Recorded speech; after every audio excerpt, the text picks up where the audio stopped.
Wisdom is the knowledge, the framework that will help you become the best part of you or the best version of you or the best you. If that was happening at large scale, that'd be great for everybody and great for future generations. And so I think wisdom is that framing to see that you are on a journey to discover your purpose in life, and it will probably take your entire life to find what it is. And as you do, you are becoming the best you could be, which is all anybody can ask. I told you this before we started recording, but I have been devouring your book this past week, and I'm so glad you wrote this. I've been a fan of your essays for years and read the advice that you wrote when you were 68 and 69. And I think this will be a great compendium for people that are interested in learning and wisdom. I guess maybe to start the conversation, what started for you an interest in beginning to share, these kind of insights? I know a number of years ago. What's the story that brought you to do this in the first place? It was sort of inadvertent. I have never really been much of a preacher, even with my kids, in terms of giving advice. I've been much more along the line that kids learn more from what you do rather than what you say. You can kind of say all kinds of things, but they're going to follow what you do. And so I didn't really say much about this, but there at some point, I figured that I've been collecting quotes unrelated to advice, but just kind of nice little quotes that I've seen other people say, that I liked the form of a pithy summary of a lot of knowledge into a few words, that encapsulation, that little bit of a kind of a proverb. And I had this idea to do kind of a Irish or Hobbit birthday where you give presents instead of getting presents. And I just had the idea that I would give some advice to my son. And I started to write some things down that I kind of had learned the hard way that I thought I wish I'd known when I was his age. And once I got started, I found out that I had a lot to say. And I kind of kept going. And then I kind of got into a rhythm of trying to ask myself if there was some way I could take a whole bunch of stuff that I knew and reduce it down into a tweet. And maybe I didn't think of it at the time, but maybe this idea of the tweet as being the kind of a new genre, a new kind of medium, maybe inspired me to try and make something that was tweetable. And so once I got started, though, I found that I had more to say, and I kept doing it for over some years and years, and it gradually accumulated enough that I felt that it would be really handy to have it in kind of a form to hand to another person, particularly a young person. Yeah. And I know that, the initial, more abbreviated version of this came out. I think the first essay was when you turned 68. And that seems to have circulated around the internet. I come across other writers and thinkers who convey wisdom, and they're quoting you from that essay. Did you expect that would turn into something like this, or was that totally accidental? It was not a deliberate strategy at all. It was literally just like a little gift I thought I'd share, and to my surprise, it traveled very well, and it could end up being, my most popular thing, despite all the other work I've done. It would be ironic if this is what really lasted. Yeah. I have written down, and there's no way we can get through 450. Whatever the total is. It's hundreds, and I think the book is something like 250 pages in total. But in going through the book nearly 3 times over the last 6 or 7 days, I kind of went through and found, my top favorite personal 15 or so. And I thought what might be helpful, given that there was no way we were going to be able to get through all of them, would be for me to kind of maybe read out those 15 and maybe focus on 5 or so. And I'd love to give you an opportunity to maybe just expand, if there's anything to expand on about those pieces of advice. And I thought maybe it would be helpful to start with the 10 that I just loved that we don't necessarily have to go over with any additional information, and then circle Mhm. back to the 5 that I'd love to get your Sure. thoughts on. And I've had your quotes on my website for years, and I'm sure I will be putting these up on there as well as Mhm. just sort of touchstones, as you said, like aphorism tweets that can be helpful just Mhm. to Right. compress knowledge. So here are some from the book, and then I'll circle back to 5 or so that might be helpful for us to have more of a conversation on. And this is an older one that I think is from your earlier essays that I remember David Brooks quoted in an Yeah. essay that he had for the New York Times, and this is it. Before you are old, attend as many funerals as you can bear and listen. Nobody talks about the departed's achievements. The only thing people will remember is what kind of person you were while you were achieving. Hmm. Here's another one. If you are not, I love this one. If you are not embarrassed by your past self, you probably have not grown up yet. I so identify with that. I'm in my late 30s now, and I looked back to some of the stuff I believed and how I acted in Yeah. my Yeah. 20s, and I identify with this. And you alluded to this one already in this conversation, which is, quote, the greatest teacher is doing. Hmm. Here's another one. When someone is, I've thought about this one so many times since I read this. When someone is nasty, hateful, or mean toward you, assume they have a disease. That makes it easier to have empathy towards them, which can soften the conflict. Here's another one. Whenever you have a choice between being right or being kind, be kind. No exceptions. Don't confuse kindness with weakness. Hmm. Another one. The only productive way to answer, what should I do now, is to first tackle the question, who should I become? And two last more before I want to get back to the 5 I want to talk to you more about in detail. This is one. Your growth as a mature being is measured by the number of uncomfortable conversations you are willing to have. Hmm. The final one. The natural state, I love this one because I think I have lived this without really having seen this quote before from you. The natural state of all possessions is to need repair and maintenance. What you own will eventually own you. Hmm. Choose selectively. And here are the 5 I would love to get some Sure. more feedback on you, just to get any additional thoughts you may have. And this one I love, and I think this gets back to so much of the advice that kind of gets compressed into this one individual pithy statement. You are what you do, not what you say, not what you believe, not how you vote, but what you spend your time on. Hmm. Yeah. Anything else you'd like to add to that one? Because I think that's such a quick but really deep point about human life and human nature. Yeah. I mean, as you said, it kind of does in some ways resonate with what I said earlier about kids learning more from what you do, what you spend your time on, than Yeah. what you say you are doing. And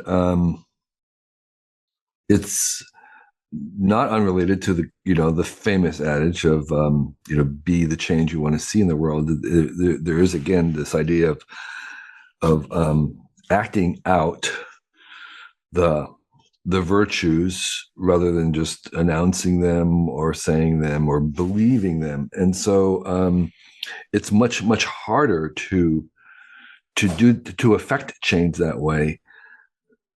But really, in the end, I think that's how change is affected. That Mhm. um, we can say things. You can try to convince someone with words. You can, as I have, a book of advice, remind people. But in a certain sense, I will have more impact uh, from when I act out these bits of advice than just saying them. Yeah. And that ability to act out and interact with people in our real world is the gift that we have of our lives. And why we're here now in bodies is because we have far more leverage to actually impact people through our actions. And that's the difference between, say, here in some celestial life where there's just intangible beings and words and stuff, there's just not as much impact. And so part of the beauty of us in these kind of broken containers is that actually we still have more impact than just words. Yeah. For that specific insight, do you feel like you had to learn that the hard way? Is this something that you've Yeah. kind of always embodied? What do you remember, if anything, about how that kind of became an embedded principle in your own life? Um, I think mostly through observation of others and seeing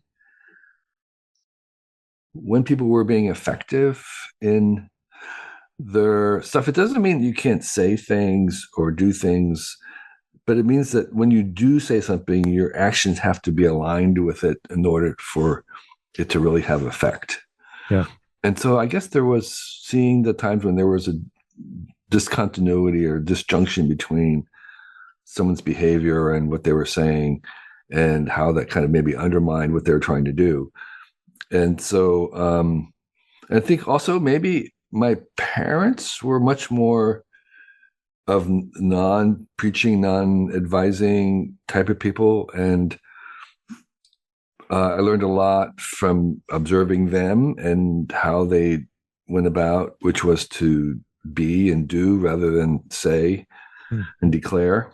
Um, so I don't know if I don't know if this particular one was something that I struggled with. I think it was something that I saw modeled and then saw how it wasn't working for other people. Yeah. Yeah. Fair enough. I want to move on to another one. And this one, it's funny because I read this one and it very much is in line with one of my all-time favorite quotes from Lincoln. And this is about character. And Hmm. this is one of the longer ones. And I would love to get your thoughts Yeah. on this in more detail. And this is the quote: "The real test of your character is not how you deal with adversity, although that will teach you much. The real test is how you deal with power. The only cure for power is humility and the admission that your power comes from luck. The small person believes that they are superior. The superior person knows that they are lucky." Hmm. There's another line in the book where you talk about intelligence to some degree related to this, and how half of the people on this Hmm. planet are by definition below average in intelligence, and that by no fault of their own they have difficulty filling out forms, navigating the world. And the key word here to me, which is not embedded in the Lincoln quote, is luck. I guess Hmm. luck and humility. Hmm. Any additional thoughts on this? Because again, I feel like this is such a deep insight about human nature. And the Lincoln line is essentially what you just said, which is that if you want to test a man's character, you give him power. I literally quoted that Lincoln line at my brother's best man speech at his wedding. Yeah. Any additional lines or feedback you have about that Yeah. quote? I mean, I think that realization that luckiness and sometimes what is called privilege is really a large part of power came very late. I mean, I think I perhaps might have understood from long ago that, or maybe I imagined from long ago that anybody who succeeded and had a lot of power was because they worked hard or because they were particularly gifted. But the more I got to hang out with people who, in some ways, were at that stage, I realized that, in fact, they were primarily lucky. And then in my own life, I could look back and see, yeah, I did work hard, but there were lots of people who worked as hard or harder than me who were not as successful. And it really came down to the fact that where I am today is a lot of luck.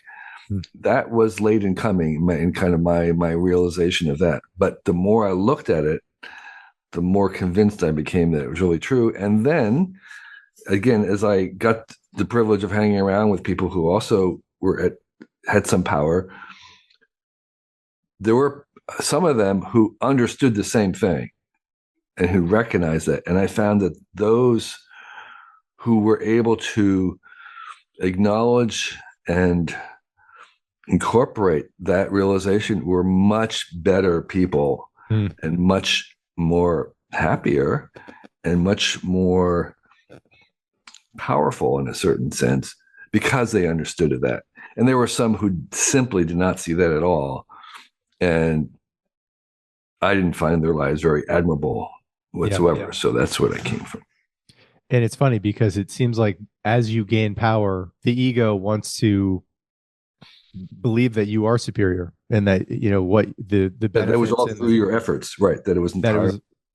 something that you alone achieved. And there's a kind of also a strand of American individualism Yes. that feeds a lot of this, the kind of heroic, self-sufficient character, which is another myth in reality, because at least in modern times, in any kind of life that we're living today, we're being subsidized by civilization, by the works of many others before us, by people working today. There's really no way to have that kind of success and power as we define it, and yet think or believe or in any way have it be something that you alone create. It's just we're much more deeply social in our lives now for that to be true. And so not acknowledging that to me is there's a sort of a blindness that I think is debilitating in the long run. Yeah.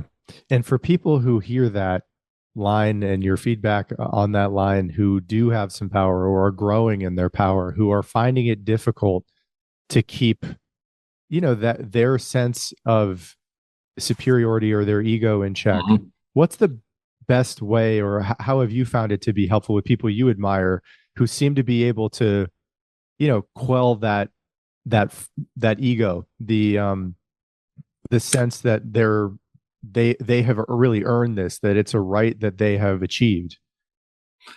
Yeah, that's a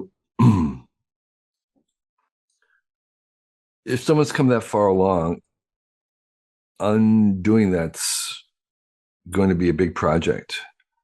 Um, Again, I don't think it's going to come by preaching to them. There's another bit of advice that I gave in the book, which is that you can't argue someone out of a position that they haven't kind of reasoned themselves into. So they didn't arrive there through a logical argument, and they're not going to be undone by a logical argument. And so for people like that, I think it's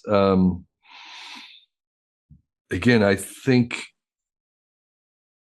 seeing other people's lives or being confronted with reality, if they were to travel and be immersed themselves in some other countries where there was a huge differences in opportunity and advantage that might help them see their own lives in a different light. Sometimes misfortune, unfortunately, can is needed for someone of power to reset their understanding of where their role of luck played in where they arrived. Yep. Yeah. Fair enough. Here's the third one I want to read out to you. And I think this is helpful for people who are at a decision point in their life to try to maybe consult this quote. And this is it. The trick to making wise decisions is to evaluate your choices Mm-hmm. as if you were looking back 25 years from today. What would your future self think?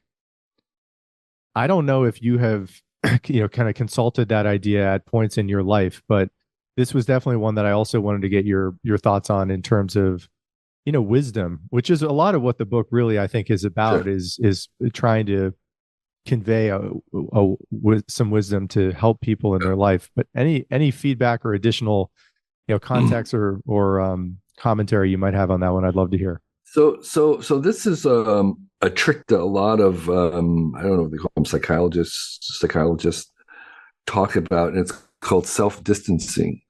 And there's multiple ways to do it. And the whole idea is that you want to kind of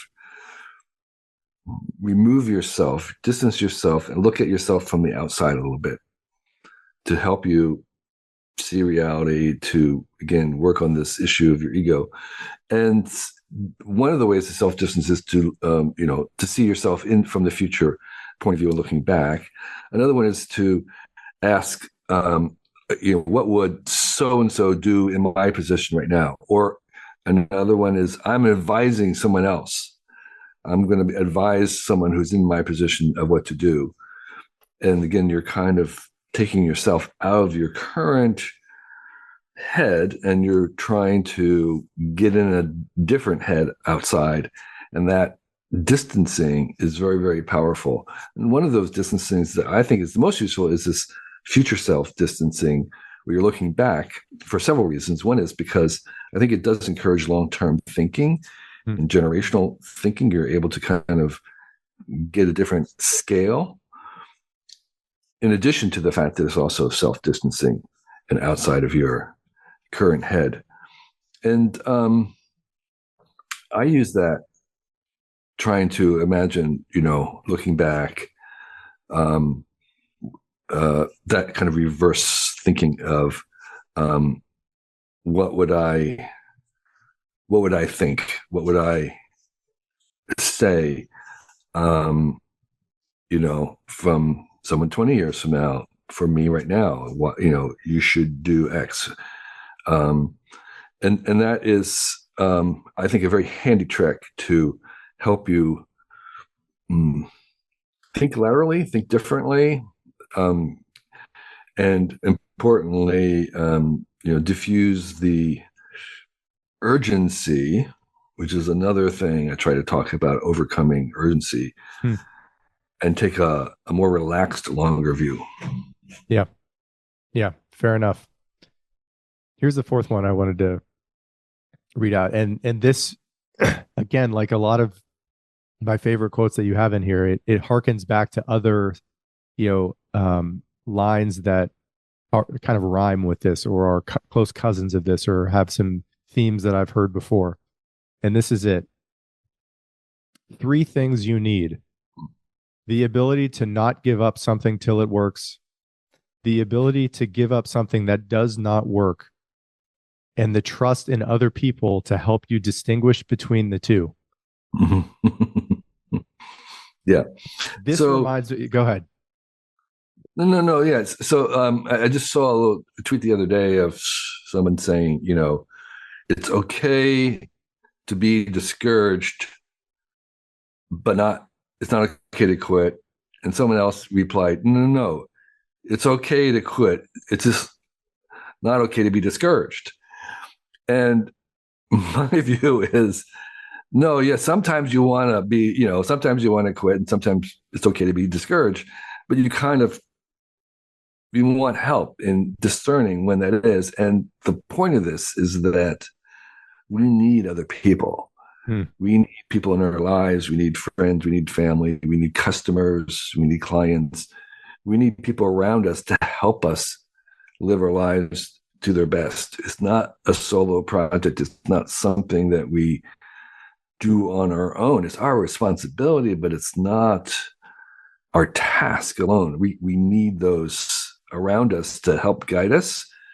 And another piece of wisdom is say we need them because they're going to see where we're headed more. They see better than we see often where we're headed.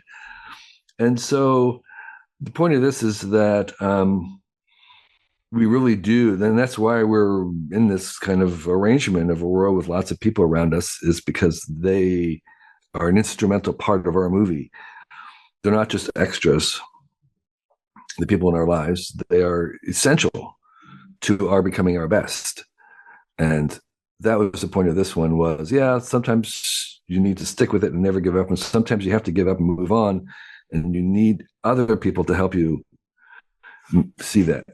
Yeah. And calibrate you. And that to me, I mean, arguably that is, I think, one of the most important points in your book. And it's that key difference of the ability to not give up till something works, and the ability to give up on something that does not work. And right. I think for anybody who is ambitious and taking on daunting challenges, whether, attempting to have a long-term relationship or to start a business or to try some pursuit that the odds are not necessarily in their favor from the outcome, it can be very difficult to know the difference between you being insane and you Yes. being audacious. And this is a Right. theme that I think comes up consistently in your book Yeah. is the wisdom to know the difference between the two. I would just be curious for yourself if you have any, either personal stories of decision points like that, or additional advice you might have for people who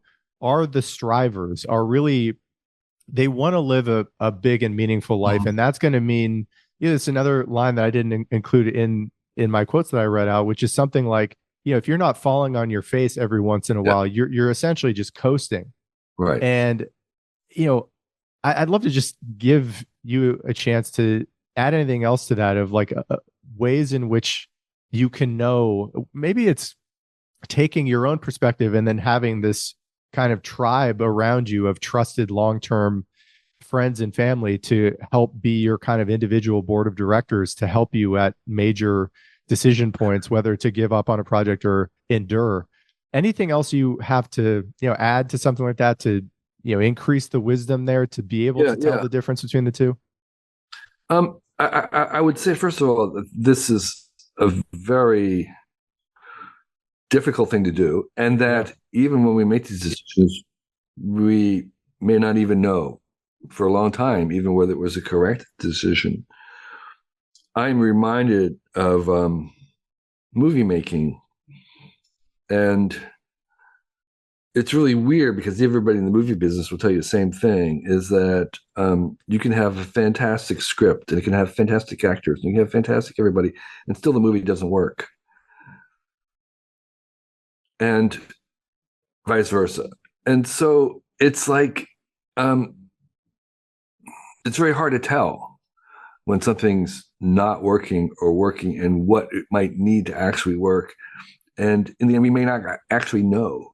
We may not know if we'd given up on that thing, whether it could have kept going, or that we may not know that we should have given up. And so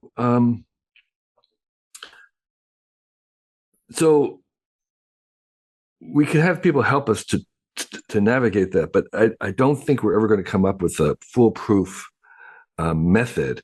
Mm. And you're always an artist, creator, an inventor, an entrepreneur is always trying to balance this thing of being true to themselves, doing things that are driven by their own expression and their own genius, not paying attention to what others tell them, and at the same time trying to be useful, trying to have an audience, listening to what the customer says. And so there's a weird balance, and I don't think there's a formula Mm. for determining that. I think it's a case by case basis, and we often are not going to get it right. But the solution to that is simply to keep doing it, is to do it again and again and again. And that's that 10,000 hours of deliberate practice. That's the thing about, I talk about some other advice about the reason why you want to have a daily practice or make it a career or be productive and do everything daily is because you're going to have to generate things that fail. And they may fail for the right reason or the wrong reason. But the recipe is not to be able to tell all the time because we don't know. It's just that you're going to come back and do it again so you get another chance. So you just keep doing it. And that is really the only solution. It's not necessarily going to be able to have some formula that can help you tell. Is no, you're going to do it again.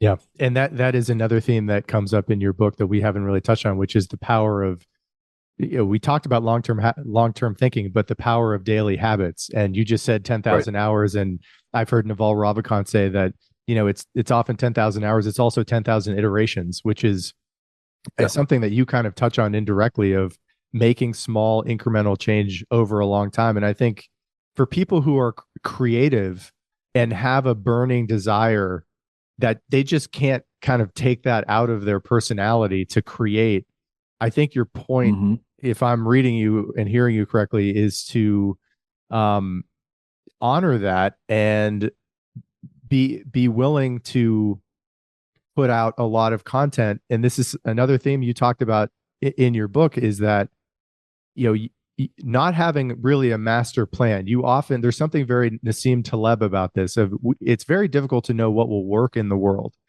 And Yeah. putting out a lot of daily content or consistent content just increases the likelihood, I think, over time, that you're going to be able to come up with something that may actually work, that you probably had no idea could have worked before Right. you tried. Um, Right. I also talk about prototyping your life instead of having grand plans. And prototyping is something, again, that took me a long time to kind of realize, and now is something my standard procedure, which is I try to prototype as much as I can whatever I'm working on, whether it be a book or some art I'm making or model making, or even like remodeling. I will, like when we were remodeling the kitchen, I would make a cardboard model in 3 dimensions at full scale of like, here's where the things are going to be, so we can see that. That's a prototype. Um, when I'm making a book, I actually will make by hand a prototype copy with a Xerox and the real size, and see how that feels. And making things in the workshop, I will try and prototype with cardboard or plywood or something first, and iterate those steps forward. And so you can do that with your life, of like taking a class for a week to see how that was. So you can just commit to a 1 week. I'm going to try it and see what it is. I'm going to prototype that, and then go up from there. And I think that kind of notion of creeping our way or accumulating a way of kind of crawling there in little experiments is sort of this I don't know, it's almost a scientific way, and in some senses it's just kind of, if you're able to do that, it's really, really great. And I want to go back to too, with this idea of repeating in 10,000 hours, is we talk about creative people, but I think it's true for things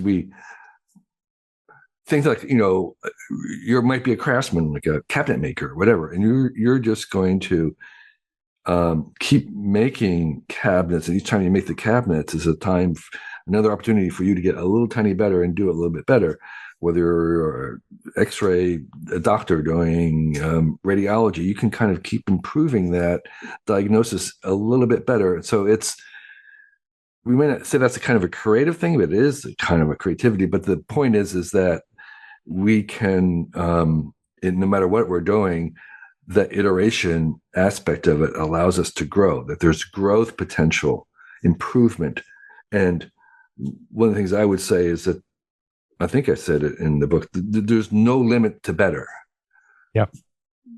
There's always some way to make something a little better. It isn't infinite in its dimension. We can always figure some way to make something a little bit better. And this reminds me of another line from the book that I didn't write down and haven't mentioned, which has really stuck with me as somebody who can be a real creature of habit, is the exploit versus explore mentality, yes, in general in life. And the general ratio that I think you present in the book is that, right, you want to spend 2/3 of your time exploiting your favorite whatever meals, exercise routines, habits in life, and 1/3 of your time music, exploring. yeah, right. And that was actually based on some studies, some sociological work. I think they were looking at hiring practices, like at what point do you kind of decide you've seen enough people to make a choice. And there were some other things too. Then they all converge on basically the same ratio of like a singer. The fans want to see your old work. They want to hear the old songs, and you want to present the new ones.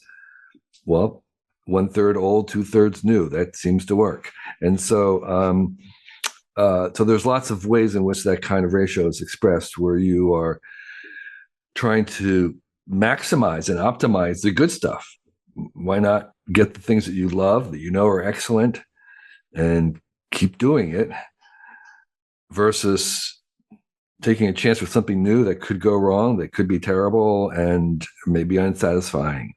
And so that ratio of like for us, when we go out to dinner to a restaurant that we've been to, we say we order 2 dishes that we love and know, and 1 new dish.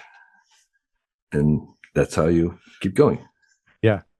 And I think it can be just very helpful to someone like myself, who is, again, like such a habitual person, to remember that in, some of those 1/3 moments where you're trying a new dish or whatever, a lot of times it's not going to be something that you enjoy, and that's just part of I think the growth Yeah. oriented, mentality towards life in general. That's how you learn. Yep. This is the last one that I want to read, and I've Sure. had conversations on this podcast about loneliness and the isolation that I think a lot of people feel in the modern technological world with social media. And I thought this was just such a clever and again also kind of deep principle to keep in mind as people chase likes and online connections with people that they don't really know. And this is the quote: cultivate 12 people who love you, because they are worth more than 12 million people who like you. I was curious if this idea came to you, in the data I'm sure you're familiar with of, young American girls between, I think, the age of 12 and 17, something like 25% of them have been diagnosed with major depression. How did you come up with that as a, just general heuristic for Yeah.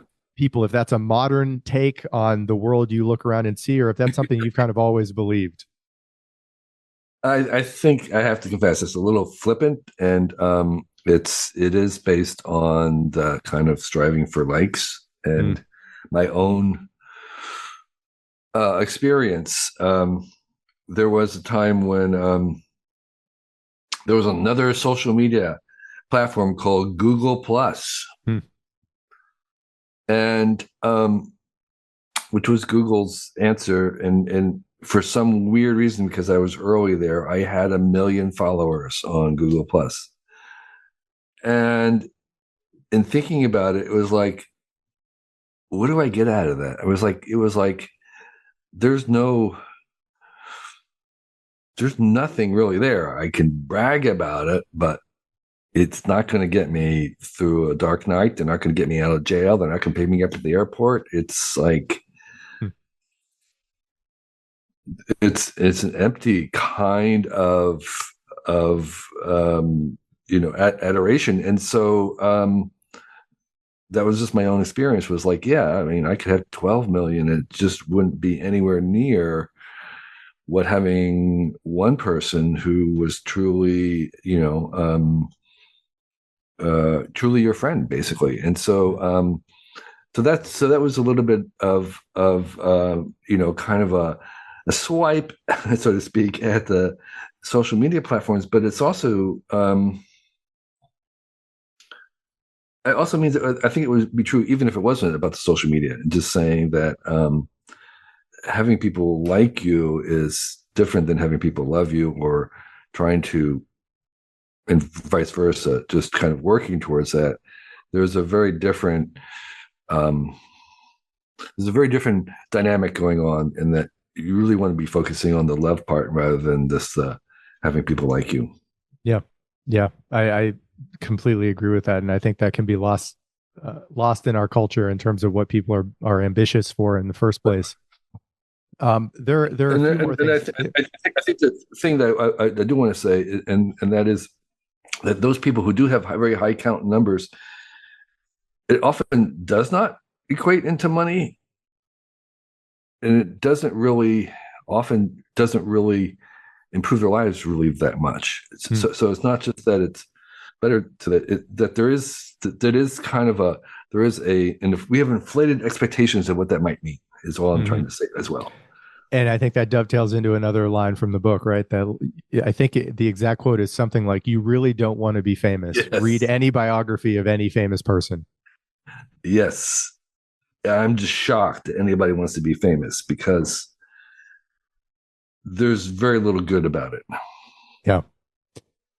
I, I know we're getting a bit towards the end of the conversation here. And I mean, to me, the themes in the book that consistently kind of come to mind to me are long-term thinking, the importance of kindness and character, the importance of relationships that are real, living a life that is intrinsically rewarding and driven by something that is honoring who you really are. There's another line in the book which I didn't mention, which I love, which is, something like the point of making money is to be able to do more great work. And Right. that if you do end up making a small fortune, that what that really arguably the best use of that money is to free you to be able to do more great work. Yeah. And That one came from two different people, and I kind of maybe conflated it. One was Tom Sachs, the artist, who talks about the reward for working hard is more work. mm, Get to work more. mm, And Walt Disney, who said that we don't make movies to make money, we make money to make movies. And I'm combining those kinds of things together, which is that you want to work to make money so that you can keep working. mm, It's not that you want to make money so you don't have to work. It's the other way around. yeah. Yeah, so the reward for working should be that we get to continue to work. Yeah.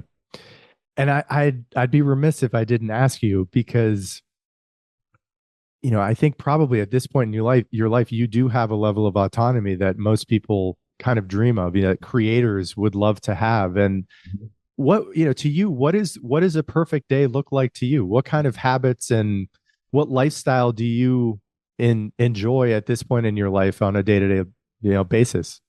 So so I would say, yeah, I have the perfect job. I've got a life that's been engineered for me. And so I can answer that saying, but well, what am I doing?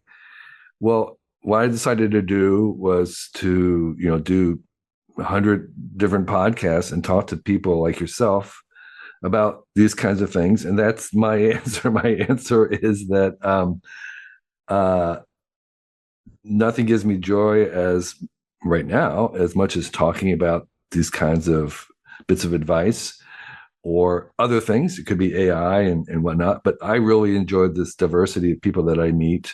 Hmm. Um, Getting to hear their intelligence, their sometimes what they're working on, their questions, and that to me is an incredible privilege to be able to do that, to be able to do a number of them, um, and not have to travel, of course. And so that's like, yeah. So right now, my ideal day is I'm working on another project. I am working on writing down a bunch of stuff for uh, a video I'm going to make about this, and then I get to talk to you and get to talk to someone else, and then I may have. I'm pointing over here because I'm building something that I worked in my workshop to build, and then I'll have a meeting this afternoon with some people about a video project that I'm working on. So it's a bunch of different things, and that's an ideal day for me, is to have different projects to work on. Some of them are short term, some are long term, and for me, that's an ideal day. Yeah. I'd love to read. There are two additional lines from the book that I haven't yet had a chance to read that were kind of throwaway lines that I loved. And then I'd love to maybe begin to wind the conversation down with a question following those two quotes. And this quote, which is very helpful for me to read, and it's about success. And the second quote is about wealth. And this is the quote about success. Most overnight successes, in fact, any significant success, take at least 5 years. budget your life accordingly. And then the wealth quote is, measure your wealth not by the things you can buy, but by the things that no money can buy. Yeah. Yeah. Yeah. And, Kevin, I can't tell you how honored I am to be able to do this and how much fun it would. Your book is my favorite kind of book. I think because even if there are only two or three nuggets in there that really resonate, they have the potential to really change lives, change the way you think about the way you're living. And I think that's the point of knowledge in general, in the best sense. And, I guess I would put it to you or ask you in general, given that the book is about advice and Mm-hmm. wisdom, what's the reason wisdom is not necessarily in fashion right now? Mm. That's not something that Good. famous Yeah. wise sages are not trumpeted in our culture as being of Mm-hmm. real importance. And I guess I would put it to you this way: what's the point of obtaining wisdom and living in a wise way? In your experience, what are the long-term benefits of actually, imbibing some of this material and wisdom in general for, a life? What's the point of Yep. wisdom in the first place? That's a really great question. I really love that. I think yeah. Here's how you gave me an opportunity to kind of define wisdom, and I would say wisdom is the knowledge, the framework that will help you become the best part of you, or the best version of you, or the best you. Help you kind of, like I say in the book, get to the point where you arrive at the end of your life and you've said, I have become the most that I could be. Hmm. That's wisdom. And if you can use wisdom to arrive there, I think you have a very satisfying life. And most people I know who declare they have a satisfying life turn out to be incredibly helpful to the people around them, helping them arrive at their destinations as well. So that's part of the satisfied life, and part of wisdom is helping other people find their purpose in life. And that's, if that was happening at large scale, that'd be great for everybody and great for future generations. And so I think wisdom is that framing to see that you are on a journey to discover your purpose in life, and it will probably take your entire life to find what it is. And as you do, you are becoming the best you could be, which is all anybody can ask of others and yourself. And that state of arriving or becoming, it's a process of becoming the best you, is fantastic for us because you'll be sharing your genius, your unique talents. That's part of what it means. And how can we not enjoy that as everybody gets to? And I will say again, in parenthesis, that having clean water and healthcare and education and housing are all essential prerequisites for being able to have that kind of a life. That there are a lot of basic things that we need to do and make sure everybody on the planet gets to enable them to unleash that genius. So it's a big job. It's a high bar, but wisdom is that little framework that will allow you to help you understand your own journey in becoming the best person you could be. Yeah. I love that, and I loved the book, and it reminded me when we were talking about keeping your ego in check. I had a conversation about a year ago with Anna Lemke, who leads the psychiatry addiction clinic at Stanford, and she said that she wrote a very successful book and started to obtain some fame and some success as a public person. And when she created anything that became well known or gained her some notoriety, she regarded that production as sort of not being her who had done it, that it was just sort of a channel. gift that she Yeah, was sort of channeling almost right, into right, the right, right. world, and she found that to be very That can be very helpful helpful. too. That's also that can be part of wisdom. Yeah. So, Dan, I really appreciate your questions. It was a fantastic conversation. I am again grateful for your enthusiasm for the book, um, and I appreciate having an opportunity to share it with you and your fans.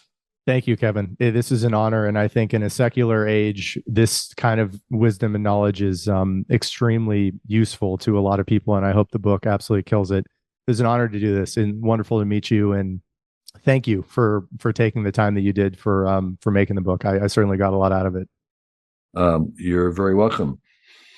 All right, man. Great to meet you. Yep. Thanks. Take care. Bye.